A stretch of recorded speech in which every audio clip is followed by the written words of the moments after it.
Welcome, AfterBuzzers. Shanti Christina here, and we have a very special spotlight on tonight. I am joined by pop culture guru, blogger extraordinaire, Perez Hilton. And thank you for joining me at my house. I know, this is so nice. I couldn't ask for a better interview spot. Well, I'm genuinely excited to chat, and also running on little sleep, insanely busy with not just all of the things I'm doing professionally, but also with 3 children. And it's the beginning of the school year, so it's a more hectic time than usual, but I'm alive. And I'm grateful for everything. Well, I just want to start off by saying I've been a big fan for a long time. I think I started reading your blog back in high school, and I used to be the pop culture know-it-all between me and my friends, and it was all because of your website. So I just wanted to start off by saying that. So I just want to go back to the beginning of your career, before everything started. If you can think back 10 to 15 years, can you ever imagine that you would be where you are today? Back in 2004, when I started, more than a generation ago now, it was such a different world. In 2004, there really wasn't social media. There was no YouTube, there was no Instagram, there was no Twitter. Facebook was just for college students, and you had to be invited, I believe. I remember that. And even the celebrity world was so different. All of the magazines would just use their websites to get subscriptions and nothing else.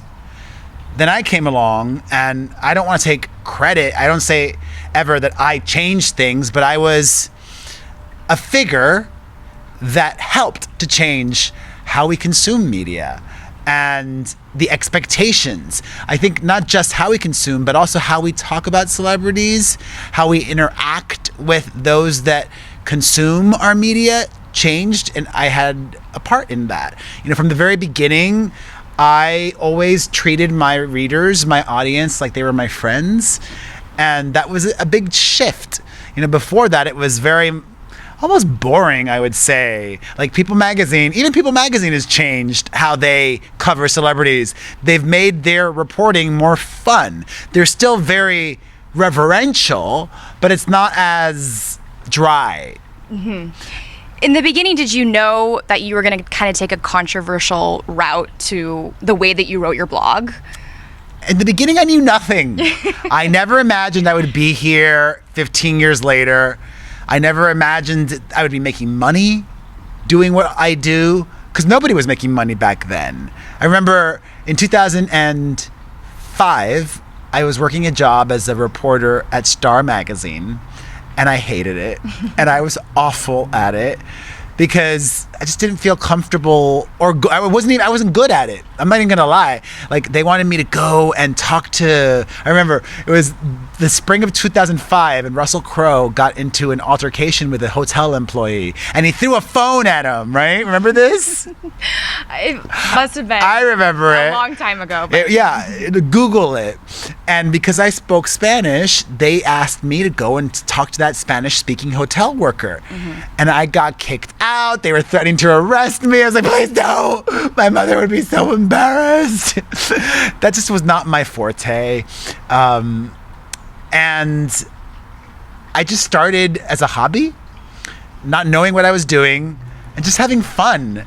And I think that resonated with people, because nowadays you have young people starting YouTube channels or creating Instagram pages with the sole purpose of trying to monetize it. Mm-hmm.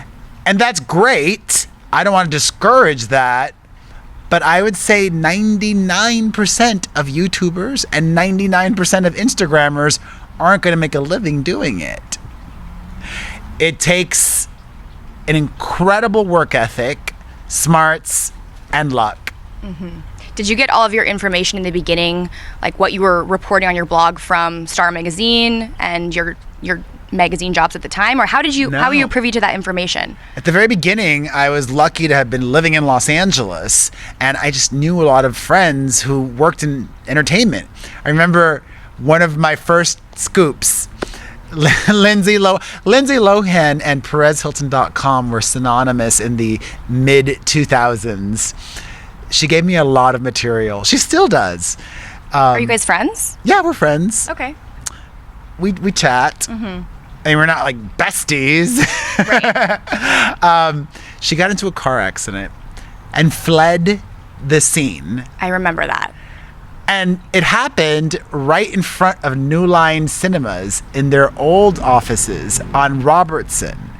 And my friends worked there. So then, like a few of them, they were like taking photos. They were like letting me know what was happening. So there were situations like that where I would get information from my friends.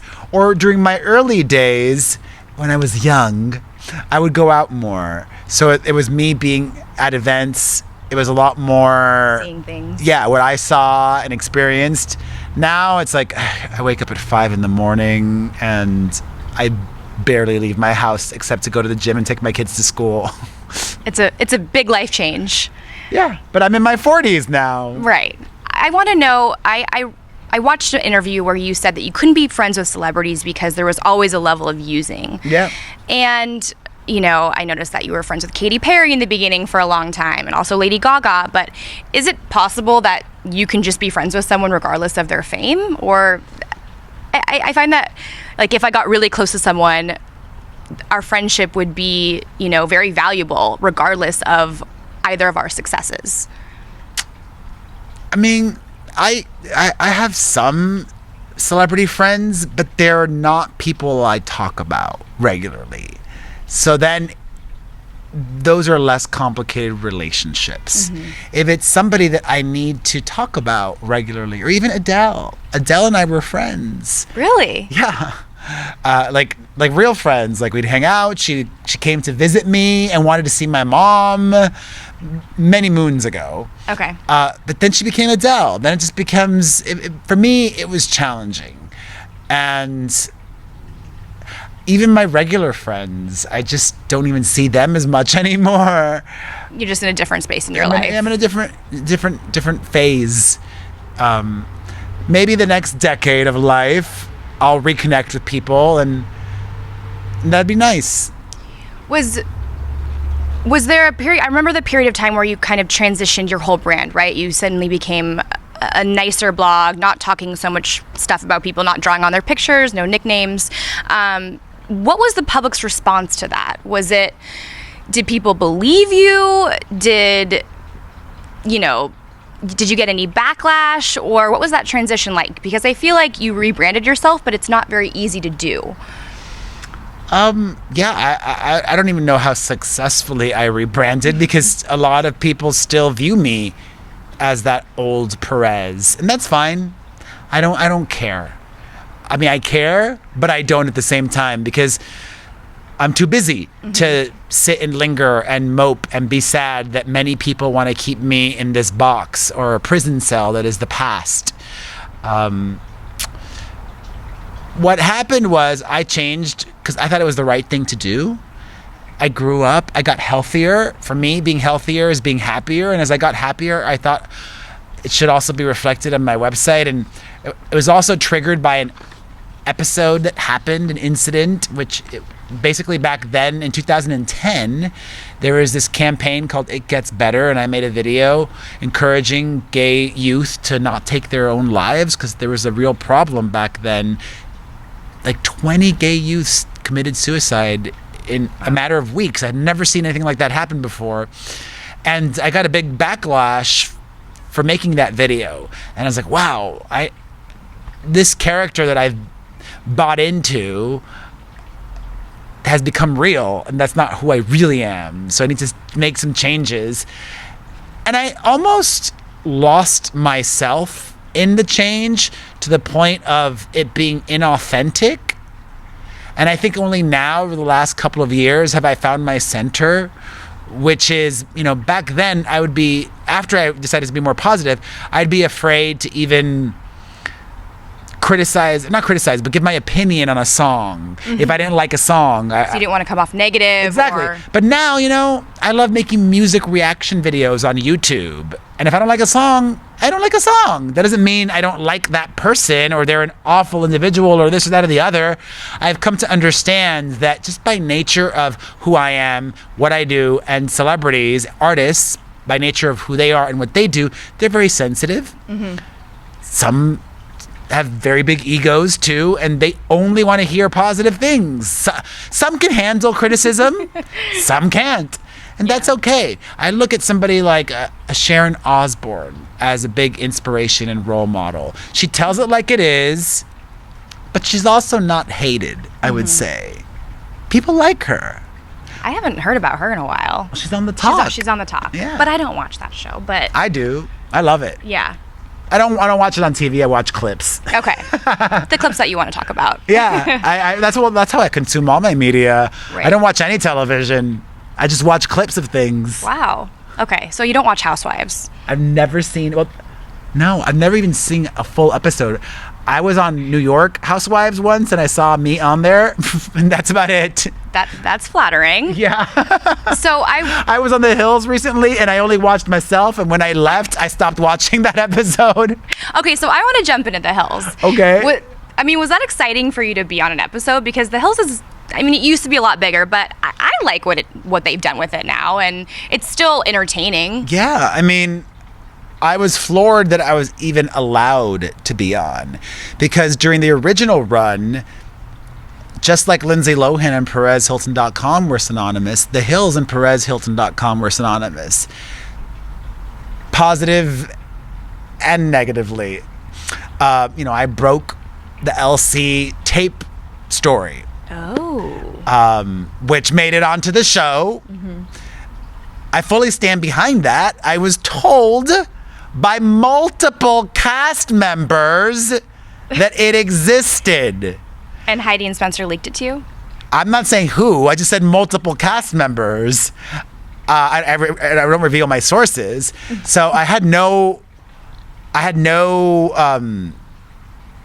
reason to doubt multiple people that I spoke to. Mm-hmm. But back then, even though I knew them all, and I was friends with a lot of them, they would never put me on the show. Even though I went to Spencer and Heidi's wedding. I think you saw me for a moment there because they wanted to keep them in this bubble. For the relaunch,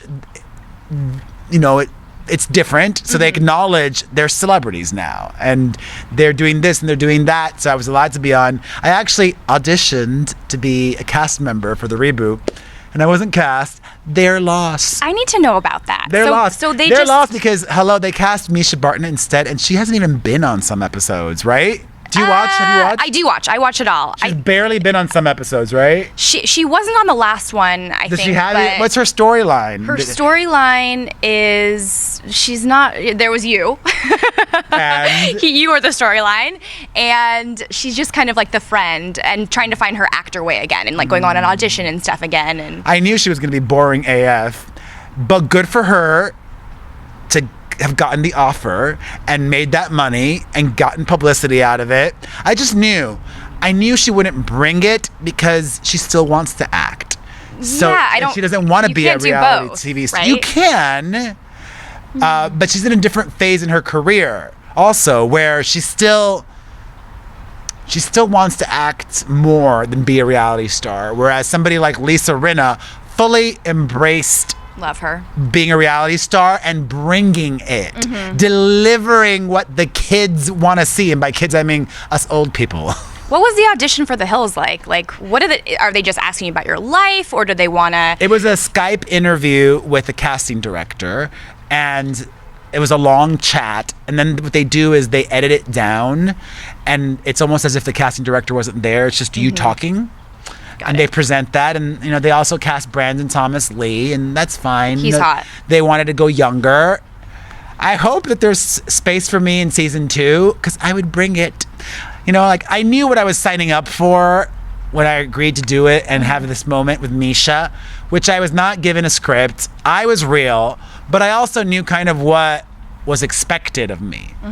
Because it was based in reality, right? What happened was Spencer Pratt had a party for his crystals, and they were filming. I don't think this made it on the show.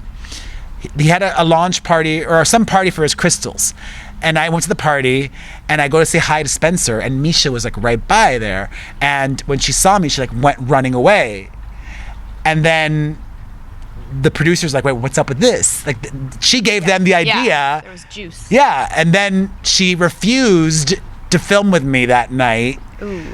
So then I think they had a little talking to with her, and they're like, we want this on camera. Mm-hmm. So that's how it happened. Makes sense. Yeah. Wow. Like, not scripted, but I knew that they wanted me to have a moment with Misha on camera based on reality and real life, and I wasn't expecting to blow up like I did. Yeah, you brought the drama, and I was interested to know that it was real and it wasn't scripted. Yeah. So I appreciated that. Yeah. I want to play a little rapid fire game. Let's do I'm it. calling it Perez's Pop Culture Thoughts. Okay. Okay, so I'm going to name a celebrity, and I just want your thoughts about them. It can be a word, a sentence, Sure. whatever. Amanda Bynes. Come back. Well, yeah. Hopefully, I don't know. I just saw that she rejoined or joined Instagram, and if you want to follow her, it's Amanda Bynes Real, unless she's changed it by the time this comes out. But she tweeted that from her verified account, even though her Instagram's not verified. You know, she also used to be a friend of mine. Yeah. I just had a lot of falling outs with people. Maybe I'm the problem. But do you think that she can have a comeback? If she wants... Yes. I mean, it's clear that she's still been struggling with issues. Right. She was seeking help for her issues earlier this year. Mm-hmm. I like to be honest. If I was a producer, a network, I probably wouldn't hire her to be a lead on a sitcom, but I would hire her to do a guest star role. Yeah. And if it doesn't work out, rewrite right away. But I think Hollywood's a very forgiving town, and so many people are rooting for her. So many people want the comeback. Yeah. Okay. If she wants that. Britney Spears. Unwell. Is her boyfriend real, or is he set up by her camp?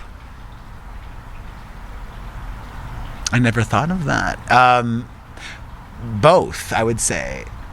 Yeah, I get the idea that like a lot of her relationships are like coordinated by her family and her, not Probably, family, yeah. but more the people around her. But I didn't know if you had an opinion on that. Yeah, and I just said unwell because, you know, recently there was all the drama with her dad, but even before the drama with her dad, for the last 12 months, Britney and Keven have had an arrangement where he had custody 70% of the time. Which was different because for years and years prior, they had a 50-50 split. So all of a sudden, he's got 70 and she's got 30. Leads me to believe that over the last 12 months, Britney's been unwell. Otherwise, why would he get more custody all of a sudden? Right. And she hasn't been touring either, so. And now, right now, she's only got 10% custody. That's real sad. Yeah, that's very sad. Well, I hope she gets better, along Me with too. Amanda Bynes, Yeah. because we love to see her perform. The Kardashians. Empire. Taylor Swift. Genius. Favorite song on the new album? I would say I forget the name of it. The one about her mom Oh, with the Dixie Chicks. Yeah. Okay.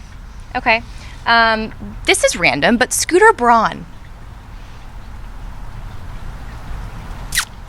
Wannabe celebrity. Mila Kunis. Actress. You heard what she said about you, right? Mila Kunis said that I invented trolling, and I thought that was very flattering. But why is that flattering? Because I love attention. I don't agree with it, but I'll take it. Okay. I keep wishing somebody added that to my Wikipedia, but nobody has. Perez Hilton invented trolling. Maybe they will now after they I see also this. don't think...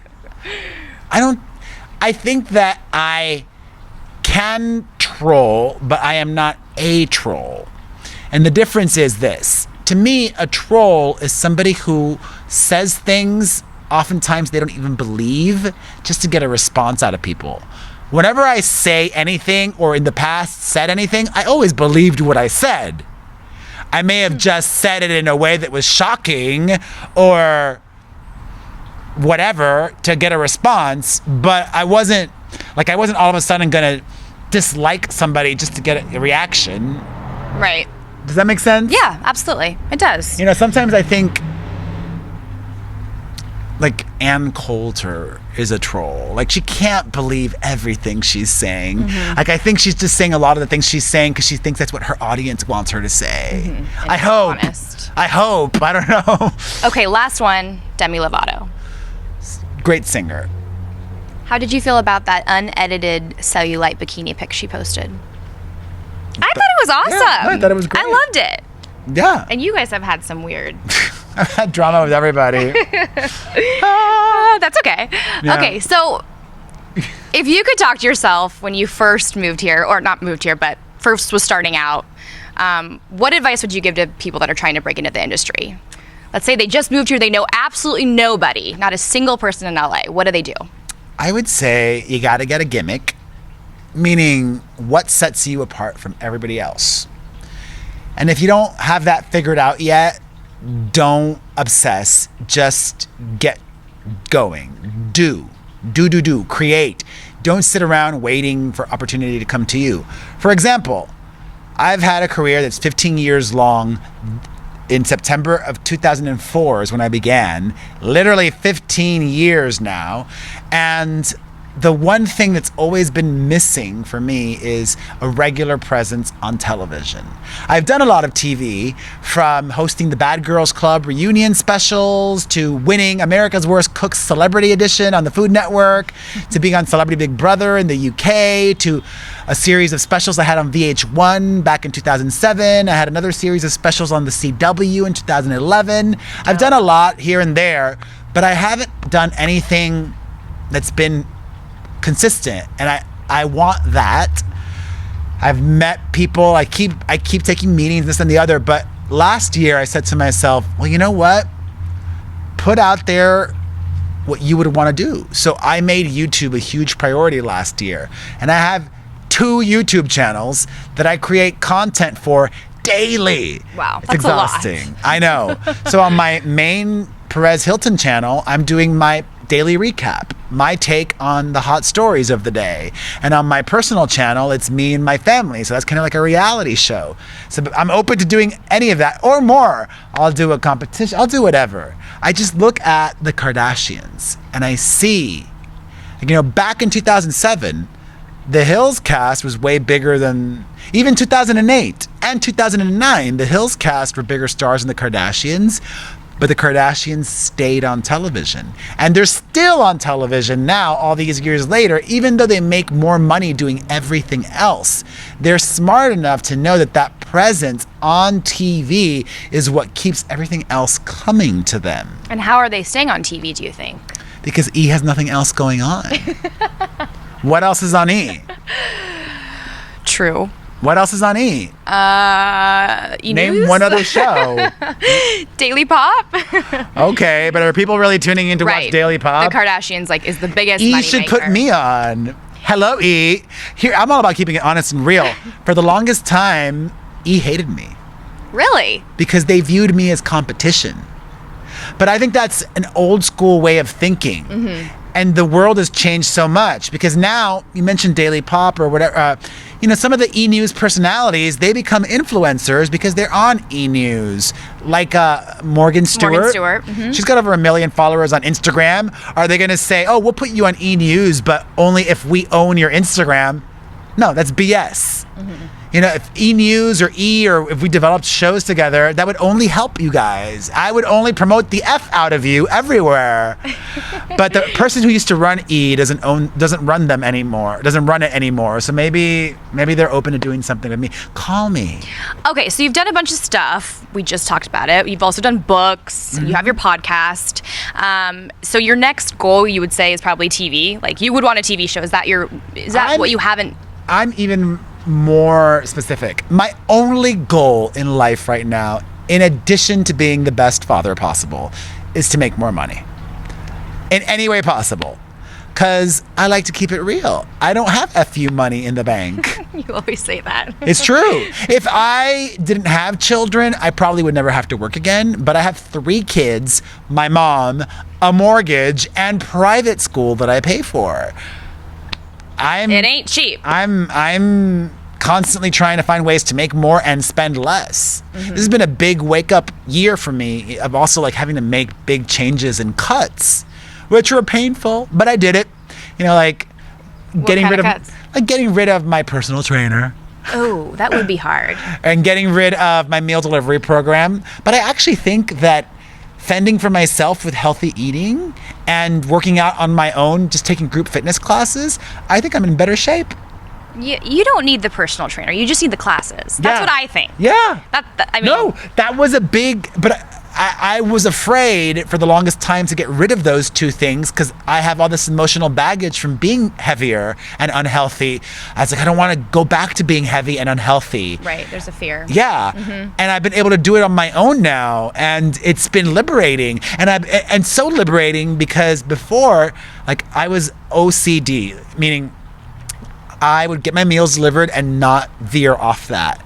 Now I can go out to eat with my kids and actually join them and not just have a Diet life. Coke. Yeah. Mm-hmm. And be like, it's okay. I can make a healthy choice at this restaurant. Or if I want to indulge today, I know that I can because now I'm working out 7 days a week. Is being a father the most rewarding thing that you have experienced so far? Being a father is the most rewarding and challenging thing and exhausting and anxiety causing thing and self-esteem crushing as well. Because even though I know I'm a great father, I'm always questioning myself, second guessing. I'm always feeling plagued with guilt. Like, I know I work too hard. I work all the time. I feel like I'm a hamster in the wheel, like it's trying to never-ending. maintain everything. Because in my life, my brain, I feel like it's so extreme. I almost feel like working for me, I don't want to work at the pace I'm working at now forever, but I do always want to work. I love working. And I feel like working is an act of selfishness. Because But you're working for your kids and the well-being of them. No, but an act of selfishness in a good way. In that when my kids are 18 and plus and out of the house and in college, I want to still be able to work. But if I don't work now, if I kind of just retire, I'm not going to be able to work in 12, 15 years. I have to keep working now. And that's where it's like, oh my gosh, so to keep working now, I have to have help. And nannies are expensive and this and that. And it's like, oh my God. I mean, it's hard to be a father and you're I'm a doing it single by father myself, with yes. 3. That leads me to my question. Are you dating anyone? Well, I am very single at the moment. I haven't gone on any dates at all this year. Aww. I haven't even had Well, if you haven't had sexy- time. I haven't had relations since 2016. No sexy time since 2016? The most I did was make out with somebody last year. Oh my gosh. I You know. need to get back on the saddle here. You know, I like being healthier, and I look at a lot of my single gay male friends, and they either are just using those hookup apps all the time or get really drunk to hook up. And I don't want to have to get really drunk to hook up with You somebody. shouldn't have to. Well, any upcoming projects that you But have? slide into my DMs. He does check his DMs, so be sure to slide in there. Slide in. What's real quick? What's your type? What's the kind of guy that you're looking for? Easy. In all aspects? Yes.